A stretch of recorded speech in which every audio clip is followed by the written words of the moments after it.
Razia rutin yang dilaksanakan jajaran Polsek Kertapati di kawasan Jalan Kimrogan, Kecamatan Kertapati, Palembang, tak hanya menjaring sejumlah pengendara, tapi juga menciduk seorang berinisial J yang kedapatan menyimpan narkoba.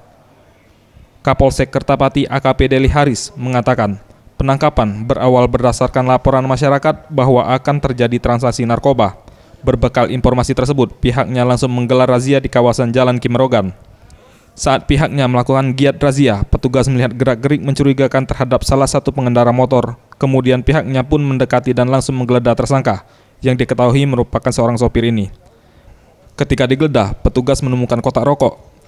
Setelah dibuka kotak rokok tersebut, petugas mendapati 10 paket sabu yang dibungkus dengan plastik kecil. Berdasarkan keterangan pelaku bahwa barang haram tersebut merupakan milik seorang berinisial AS yang akan diantarkan kepada seseorang yang berinisial M. Akan terjadi transaksi narkotika jenis sabu masuk wilayah hukum Polsek Kertapati.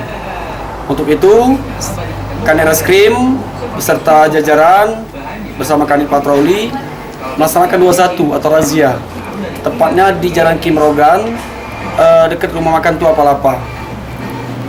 Kemudian melintas seseorang di inisial J ini membawa motor, kemudian disetop oleh anggota, dan setelah digeledah, alhamdulillah berhasil menemukan di dalam kantongnya narkotika jenis sabu yang dimasukkan ke dalam bungkus rokok.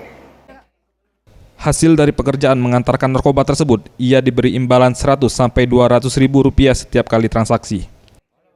Akibat ulahnya tersebut, ia terjerat pasal 112 dan 114 Undang-Undang 35 tahun 2009 tentang narkotika dengan hukuman 4 tahun penjara. Tim Liputan Sriwijaya TV.